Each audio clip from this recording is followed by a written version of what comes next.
एक वृतांत मैं सुनाता हूँ, आप लोग ध्यान देकर सुने। पहले सतयुग में द्विज शर्मा नाम के एक राजा थे। उनके 2 पुत्र थे। उनका नाम कर्म और धर्म था।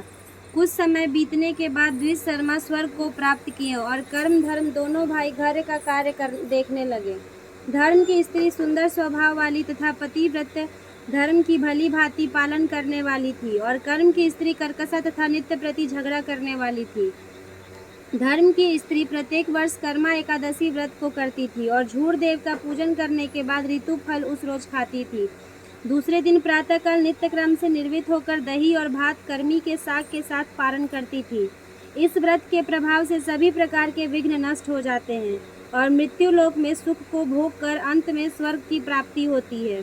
कर्म की कर्कशा स्त्री कभी भी व्रत नहीं करती थी और सर्वदा भात बनाकर मार यानी भात का रस खराब जगह में फेंक देती थी। इस कुकर्म से उसके कर्म गृह छोड़कर भाग गए। अनंतर राजा भी अपने कर्म को ढूंढने के लिए जंगल को प्रस्थान कर गए। रास्ते में राजा अपने एक मित्र के यहाँ कुछ समय के लिए ठहर गए, किंतु वहाँ भी उनकी विपत्ति पहुँच गई। चोरों ने उनके मित्र का भी धन अपहरण कर लिया।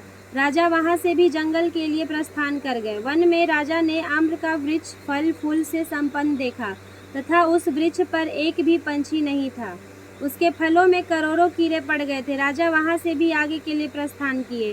राजा अपने कर्म को ढूंढते हुए जा रहे थे कि वन में इधर उधर बछड़े के साथ दौड़ती हुई गौ को देखा और पूछा कि तुम कर्म को जानती हो? गौ ने कहा, मैं कर्म को नहीं जानती हूँ। राजा व्याकुल होकर अपने जीवन से निराश होकर तथा दीर्घ गर्म श्वास को छोड़ते हुए यमुना के तट पर गिर पड़े। तभी ऋषि के स्वरूप को बनाकर उनका कर्म बोला कि इधर आओ और तथा उनका दाहिनी हाथ पकड़कर यमुना में प्रवेश कर गए। वहां जाकर राजा ने कहा, हमारे घर को छोड़कर मेरे कर्मदेव भाग गए हैं। इस कारण से मेरी संपूर्ण संपत्ति नष्ट हो गई है। यह सुनकर कर्मदेव राजा से बोले कि तुम घर जाकर भक्ति के साथ कर्मा एकादशी का व्रत करो। इस व्रत के प्रभाव से पापों से छूटकर तुम उत्तम सिद्धि को प्राप्त करोगे। पुत्र पौत्र के साथ तुम्हारे सभी मनोरथ पूर्ण होंगे। तुम घर जाकर कर्मा एकादशी व्रत तथा झूर का पूजन भक्ति के साथ करो। सब पापों से मुक्त होकर मरने के पश्चात तुम परम पद को प्राप्त करोगे। जो इस वृत्तांत को श्रवण करेगा और तथा भाद्रपद मास में झूर देव का पूजन करेगा, वह इस मृत्यु लोक में सब पापों से मुक्त होकर अंत में परम गति को प्राप्त करेगा। राजा ने ऋषि से पूछा, हे प्रभु, मैंने वन में जो गाय और वृक्ष देखा, वह वृक्ष कौन था? वह गाय कौन थी? ऋषि बोले, हे राजन, वह वृक्ष दूसरे जन्म का विद्वान पंडित था, किंतु शास्त्र में निपुण होकर भी विद्यार्थियों को विद्या दान नहीं करता था। इसी कारण से वह वृक्ष हुआ।